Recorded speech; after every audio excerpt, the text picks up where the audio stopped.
සුබ දවසක් THS අධ්‍යාපන නාලිකාව තුළින් අප රටේ ශ්‍රේෂ්ඨ පාලකයෙකු වන දුටුගැමුණු රජතුමා පිළිබඳ අද අප හසිත් සර් සමග ඉගෙන ගනිමු. අයබෝවන් සර්. අයබෝවන් යශින්දුව. අන්‍ය පෙළ මෙන්ම උසස් පෙළ දරුවන්ටද වැදගත් අපේ රටේ මහා සංස්කෘතිය විශිෂ්ටයාගේ ළමා කාලය මොන වගේද? ප්‍රධාන මූලාශ්‍රය තමයි මහා වංශය. මහා වංශයේ පරිච්ඡේද 37න් 11ක්ම වෙන් කරලා තියෙන්නේ දුටුගැමුණු රජතුමාගේ චරිතය පිළිබඳ දැක්වීම සඳහා. ඒ වගේම තමයි දුටුගැමුණු රජතුමා ගැන අපි ඉගෙන ගනිද්දී සාහිත්‍ය මූලාශ්‍රයෙන් ලැබෙන තොරතුරු රුවන්වැලි මහා සෙල්ලිපි ආදී පුරාවිද්‍යාත්මක මූලාශ්‍රයෙන් සනාථ නිසා සැබෑ සත්‍ය තොරතුරක් වශයෙන් අපේ ශ්‍රේෂ්ඨ පාලකයා වෙන දුටුගැමුණු රජතුමා ගැන පෙන්වා දෙන්න පුළුවන්. අපි දන්නවා පියා කාවන්තිස්ස රජතුමා, මව විහාර මහා දේවිය, ඒ වගේම තමයි සහෝදරයා සද්ධාතිස්ස රජතුමා. පුතේ අපි මෙතුමාගේ ළමා කාලය පිළිබඳ කතා කරද්දී අනුරාධපුර රාජධානියේ එවකට චෝලයින්ගේ පරිපාලනයටදී පැවතුනේ අපි දන්න එලාර කියන ආක්‍රමණිකයා ආක්‍රමණය කළ තිබුණු නිසා දුටුගැමුණු කුමාරයාගේ ළමා කාලය ගෙවෙන්නේ රෝහණ මාගම් ප්‍රදේශය මුල් කරගනිමින්. මේ ගැමුණු කුමාරයාගේ කුඩා කාලයේ සිටම මහා වංශ කතුවරයා වූ වීරයෙක් ලෙස මහා වංශය දක්වන්න කටයුතු කළා තියෙනවා. මිනිගැමුණු රජතුමා වීරයෙක් කරන්න ඕන නිසා මහා වංශයේ මහා නාම හිමියන් විසින් සෙසු චරිත බියගුල්ලන් බවට පත් කරන්න කටයුතු කළා තියෙනවා. අපිට උදාහරණ කීපයක් රාණික තමයි රසවාහිනිය සඳහන් වෙනවා පුතේ විහාර මහා දේවයට ප්‍රථමයෙන් දරුවන් හිටියේ නැහැ. දවසක් විහාරස්ථානයකට ගිහිල්ලා කුඩා ස්වාමින් වහන්සේ කෙනෙක් රෝගී වූ උන්වහන්සේ අපවත් වෙලා තමන්ගේ කුස තුල උපදින්න කියලා ප්‍රාර්ථනා කරාලු. ඒ අවසරයෙන් තමයි ගැමුණු කුමාරයාගේ උපසිදු වූ බවට දක්වන්න කටයුතු කරලා තියෙන්නේ. ඒ වගේම තමයි විහාර මහා දේවියට ගැමුණු කුමාර ලැබෙන ඉඳිද්දී දොළදුකක් වශයෙන් එලාරගේ සෙම්පතියගේ උරහිසපල ලේබොණ්ඩ දොළදුකක් ඇති වුණා. ඉතින් පිය රජතුමා කාවන්තිස්ස රජතුමා දවසක් බත්ගුලි 3ක් ගහලා මේ පුතුන් දෙදෙනා ළඟට කැඳවගෙන සද්වාතිස්සත් ගැමුණු කුමාරගෙන ප්‍රශ්න 3ක් අහනවා. පුතා දන්නවා මං හිතන්නේ අපි බලමු. ඔව් සර්. පළවෙනි එක භික්ෂූන්ගේ පසට පිටින් යන්න එපා කවදාවත්. දෙවෙනි එක අයයි මල්ලි කවදාවත් රණ්ඩු කරන්න එපා. තුන්වෙනි එක එලාර රජ සමග කවදාවත් යුද්ධයට යන්න එපා. ඔව්. ඒතර මේ බත්ගුලි 3 අරගෙන එකඟ කරව ගන්නවා කියන කාරණාවට එක් කරගෙන උත්සාහ කළා.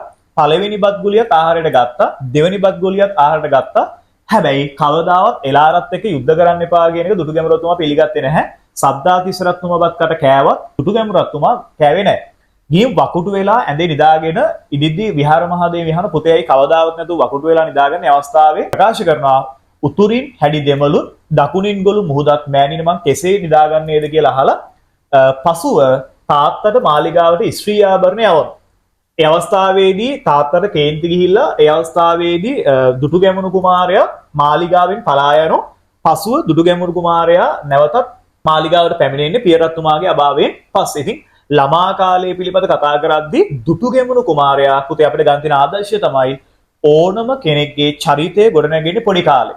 එහෙනම් ගැමුණු කුමාරයාගේ මේ වීරත්වය කුඩා කාලේ සිටම ශ්‍රේෂ්ඨත්වය රණශූරත්වය නොබියව අභියෝගයන්ට මුහුණ දීමේ මේ ගුණාංගය අපිට පෙන්වා දෙන්න පුළුවන් මහා වංශයේ ඇසුරේ. යුද්ධය ජයග්‍රහණය කිරීමේදී දුටුගැමුණු රජතුමාට කාවන්තිස්ස රජුගේ සහාය ලැබුණා නේද? සර් හිතන්නේ මොකක්ද ඒ ගැන? මහා වංශයේ දැක්වෙනව නේද දුටුගැමුණු රජතුමාට චතුරාංගනී සේනාව හදලා දුන්නේ කාවන්තිස්ස රජු බව. අපි ඉස්සෙල්ලා කතා කරා දුටුගැමුණු කුමාරයාට එලාරත් එක්ක යුද්ධ කරන්න එපා කියලා තාත්තා යෝජනා කරයි කියලා. ඒක දුටුගැමුණු කුමාරයා පිළිගන්නේ නැතුව ගෙදරින් පලා යනවා.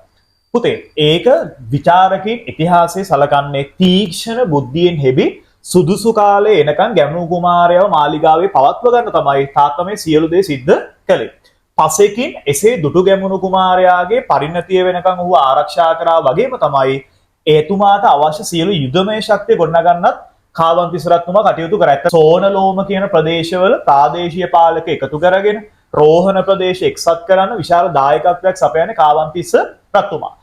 චතුරාංගනී සේනාවේ දසමහා යෝධයින් එකතු කරගන්න කටයුතු කරන්නේ කාවන්තිස්ස රජතුමා. එපමණක් නෙවෙයි පුතේ දීඝවාපිය සද්ධාතිස්ස කුමාරයා ලව අස්වද්දමින් ඒ අවශ්‍ය යුද්ධයට අවශ්‍ය ආහාර පාන සියලු දේම මේ කාවන්තිස්ස රජතුමාගේ තීක්ෂණ බුද්ධිය යුතුව දුටුගැමුණු කුමාරයාට අවශ්‍ය පසුබිම නිර්මාණය කරන්න පිය රජතුමා කටයුතු කළා. ඉතින් ඇත්තටම දුටුගැමුණු රජතුමාගේ යුද්ධය සඳහා අවශ්‍ය සියලුම සාධකයන් ටික නිර්මාණය කරන්නේ කාවන්තිස්ස රජතුමාගේ මැදිහත් වීමෙන්. සර් එතකොට දුටුගැමුණු රජතුමාගේ යුද්ධ ජයග්‍රහණය මොන වගේද? අපි මහා වංශයේ පුරාවටම මේ යුද ජයග්‍රහණය පිළිබඳ තොරතුරු රාශියක් තියෙනවා. සාමාන්‍ය පෙළ උසස් පෙළ දරුවන්ට ඉතාමත් සුවිශේෂී කාරණා කීපයක් සංක්ෂිප්තයෙන් කතා කරමු. යුද්ධය පිළිබඳ බොහෝ සාධකයන් තියෙනවා. කඩොල් ඇතු, ඒ වගේ විශේෂ අවස්ථා රාශියක් තියෙන සුරනිමල යෝධයාගේ යුද ශක්තිය මේ සියලුම දේවල් අතරේ අපි දුටුගැමුණු කුමාරයා අපි දන්නවා මාලිගාවෙන් පලා යනවා. ඒ අවස්ථාවේදී කාවන්තිස්ස රජතුමාගේ අභාවයේ සිදුවීමත් එක්ක නැවත රජකම ලබා ගැනීම සඳහා පැමිණි අවස්ථාවේදී සද්ධාතිස්ස කුමාරයාත් එක්ක යම් ගැටුමක් ඇති වෙනවා. භික්ෂුන් වහන්සේලාගේ මැදිහත් වීමෙන් එම ගැටලුව විසඳීමෙන් පස්සේ කඩොල්ලැතු සහ විහාර මහාදේවිය ලබා ගනිමින් ප්‍රථමයෙන් දුටුගැමුණු රජතුමා රෝහණේ රජකමටපත් වුණා. එනම් මේ මාගම් ප්‍රදේශයේ සිට සේනාව රැගෙන ඉදිරියට යද්දී මෙදි ප්‍රධාන සටන සිද්ධ වෙන්නේ පුතේ විජිතපුර බලකොටුවේදී. ලෝහමය දොර කඩන්න එහි කඩොල්ලැතුගේ පිටට චෝලයින් විසින් ලෝදිය වත් කරා. ඉතින් මේ අවස්ථාවේදී තාම අපහසුයෙන් විජිතපුර බලකොටුව ජයග්‍රහණය කිරීමෙන් පස්සේ තමයි එලාරගේ සියලු බලකොටු පරාජයට පත් කරමින් දුටුගැමුණු රජතුමා අපේ රට චෝලයින්ගෙන් මුදවා ගන්න කටයුතු කරේ වසර 44කට පස්සේ. ක්‍රිස්තු පූර්ව 161ත් 137ත් අතර කාලයේ අපේ රට විශිෂ්ට ලෙස පාලනය කරන්න කටයුතු කළා. අපේ රට එක රටක් බවට පත් කරපු මේ රට එක්සත් කළ ප්‍රථම පාලකයා වෙන්නේ පුතේ අපේ දුටුගැමුණු රජතුමා. දුටුගැමුණු රජතුමාගේ ශාසනික සේවාව ඉතාමත් වැදගත්. රුවන්වැලි සෑයට අමතරව එතුමාගේ ශාසනික සේවා මොනවාද?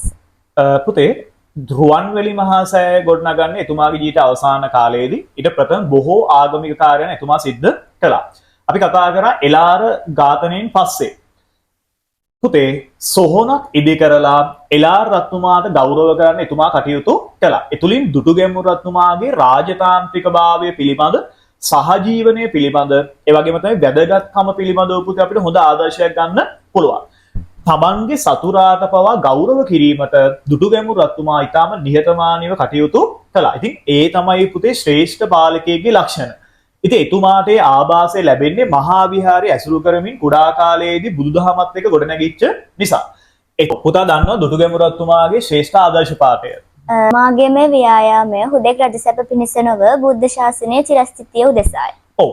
ඒ ආදර්ශ පාඨයේ මුල් කරගෙන පුතේ වෙහෙර විහාර 68ක් ඉදි කළ බව මහාවංශ සඳහන් වෙනවා.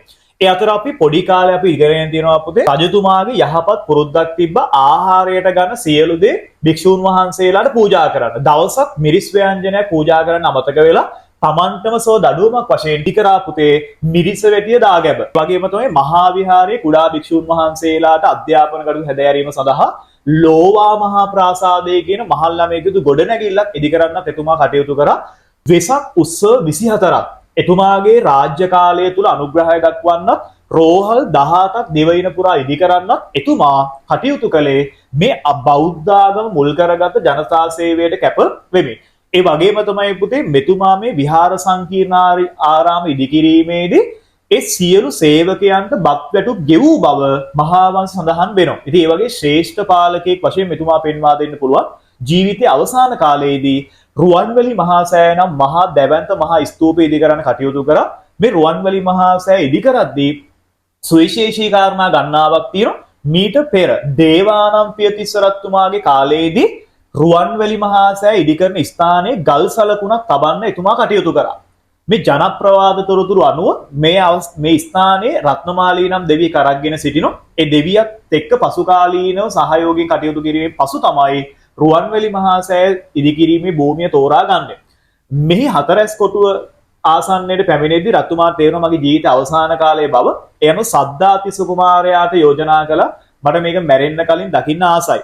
ඒ අනුව සද්ධාතිස්ස කුමාරයා තමයි රුවන්වැලි මහා සෑයේ ඉඩ කොටස හුණු පිරියම් කොට ඒ වගේම තමයි සුදුරේදී ආවරණය කොට දුටුගැමුණු රත්තුමා පුතේ ගෙනැල්ල රුවන්වැලි මහා සෑය මළුවේ තියමින් එතුමාම කළ හොඳ වැඩ රචනා කරෝ පින්පොත ශ්‍රවණය කරමින් සිටිද්දී රුවන්වැලි මහා සෑය දෙස බලාගෙන පුතේ දුටුගැමුණු රත්තුමා තමන්ගේ ජීවිතයේ අවසන් හුස්ම හෙළන්න කටයුතු කරා. ඉතින් අපේ රටේ ශ්‍රේෂ්ඨතම පාලකයා ලෙස මහාවංශයේ දැක්වෙන දුටුගැමුණු රත්තුමාගේ චරිතය. THS අධ්‍යාපන නාලිකාවේ අද වැඩසටහනට සහභාගී වෙච්ච ශීන්දුවටත් බොහොම ස්තුතියි. අද අපි මෙරට ශ්‍රේෂ්ඨතම පාලකයා වන දුටුගැමුණු රජතුමා පිළිබඳ තොරතුරු බොහොමයක් ඉගෙන ගත්තා. බොහොමත්ම ස්තුතියි සර්. නැවත දවසක් THS අධ්‍යාපන නාලිකාවෙන් හමු වෙමු.